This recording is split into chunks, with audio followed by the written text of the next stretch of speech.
So Ian, I want to understand, you talked about this yo-yo selling thing where you're starting at the top and then you're yo-yoing down to the department heads and then rolling up a business case. Yep. What are you putting inside of that business case so that it becomes super easy for the executive to go to their board or go to their boss and say like, hey, like this is why we should do this? What actually goes into that case?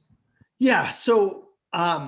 There's a few things, right? So for one business case, I'll give one that I think it's public actually, because I sold it a couple years ago versus the one we're working on now. So for this business case, it was a real estate company, and the the business case foundation. Think of it as like the left side of it's one slide. It's an executive summary. It's an executive summary. You're like, here are your key goals. Here's your challenges. Okay. So it's kind of like paints the picture of here's what you're trying to do. Here's why you can't do it. Right.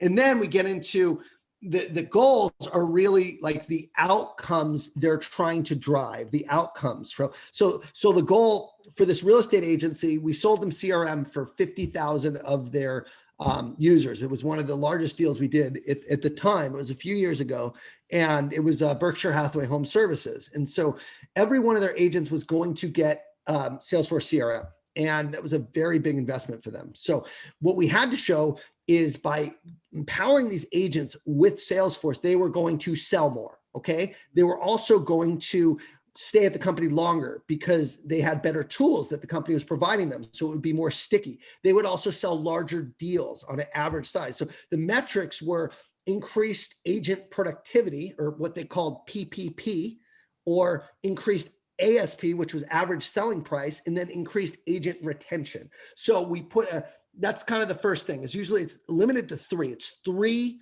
key outcomes that you're trying to drive. We're trying to help each agent sell, be more productive, right? More deals per agent, higher priced houses per agent, and we want them to stay longer at the company. So that's kind of there. And then the second is like the capabilities that you're giving them. So how do you, drive, agents to be more productive? Well, it might be that we're giving them a mobile access, right? To get all their customer data in one place. It might be that we're giving them marketing campaigns where they can reach a much greater number of people. It might be that we're giving them, some type of contact management where they'll be able to input what they're doing and who they're doing it with, directly from voice. So it's like these set of capabilities are going to deliver each of these specific business cases. And then what we do, the last section of this is we input benchmarks. So we say based on the average salesperson productivity or average agent productivity,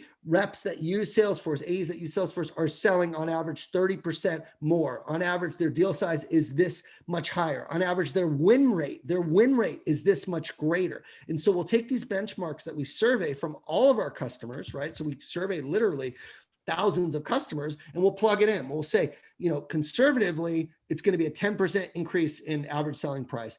Average, it's going to be about 25%, and aggressive is going to be 40. And we usually will use the conservative. And then finally, we'll take their specific metrics and say, hey, if you have 50,000 agents and you are to increase their average selling price by 10%, what would that do for revenue? We'll back out profitability on top of that. And that'll be kind of the foundation for our business case. So it's very detailed. It's using their numbers. It's comparing benchmarks, but it all starts with the outcomes that they're trying to drive that this solution is going to help them achieve.